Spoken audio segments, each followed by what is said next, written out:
Hello once again, and thanks for sticking with us. If you're watching us online, also thanks for sticking around and enjoying the conversation. Wonderful conversations, right? Did you have something that inspired you, something that changed something in you? All right. One of my colleagues always says that, doing development work, despite changing the world, we set out to change the world, but the work also changes something in us. It inspires something in us. And today I've learned so much new things, old things, new perspectives. And one thing I have learned today is pronatalism, something that I didn't know about before. So I'll be joined on stage today by Nandita.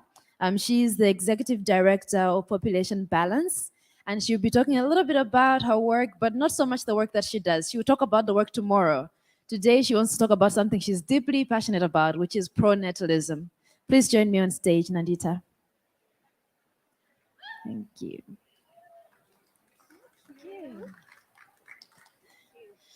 Welcome. Thank you for having me. All right. So before we get into talking about pronatalism, I just want maybe people should know you. So just give us a brief background about yourself and what you do. Sure. So my name is Nandita. I am the Executive Director of Population Balance, where we educate and provide solutions to address the impacts of human population and consumption pressures on the planet, people, and animals. And I also teach at Antioch University through the Institute for Humane Education, where I teach courses on human rights and also pronatalism. Thank you. All right. So the term pronatalism, I'm told you coined this phrase, right? Oh, it didn't come No. from you? All right. So I want to know more about it. What is pronatalism? Yes, actually, our previous colleague just mentioned the word pronatalist, which was really nice. Pronatalism is a term that's existed for a really long time, but briefly, it's the social and institutional bias towards having children. And for example, we do not have a biological bias towards having children, but the social bias is so strong that we're made to believe that our procreative desires or drive is both natural and universal. All right. So tell us more how this affects especially women. Like how are women affected by these pressures? Yes. So pronatalism results in unrelenting pressures to have children or have large families experienced primarily by women.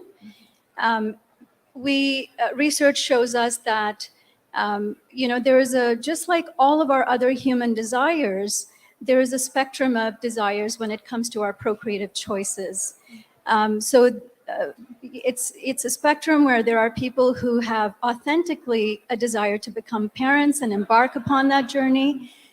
There are people who have absolutely no interest, and there's a spectrum of choices in between. But what pronatalism does is it forces everyone into one singular path. And it's really stigmatizes not just women, but also a lot of other people who don't fit the dominant narrative. So single adults, child-free people, childless people, LGBTQIA communities, folks who are in adoptive families, but also just folks who are in different types of kinships that is their family. Right.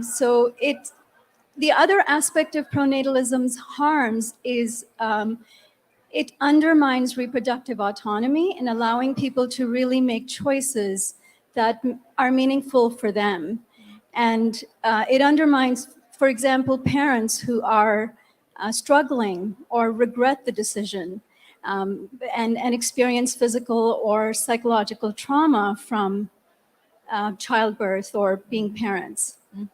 Okay, that makes a lot of sense. So to the audience, I just have one question. How many of us have kids? Okay, I'm seeing some hands.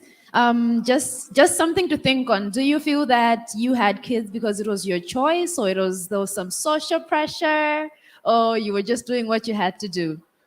Just to think on it. Yeah, choice. You chose. You feel you chose, right? All right. Anybody who felt pressured? Nope, no pressure. No. All right. Yeah, because when I was speaking to you earlier, I was thinking about that maybe some of us don't even get to think about that. You don't have that choice, you just think, okay, I'm born, I have babies, I die, like it's a pardon. So the fact that you actually bring that as a conversation and we get to think about that, okay, I can actually think about having kids or not and not think about society. That is really amazing work. Okay, so this is Nandita, really amazing perspectives, and I'm so obsessed with researchers who just pick one thing and they're just like, I want to horn into this. So she does classroom visits. She has a podcast. I would like to actually hear a little bit more about your podcast.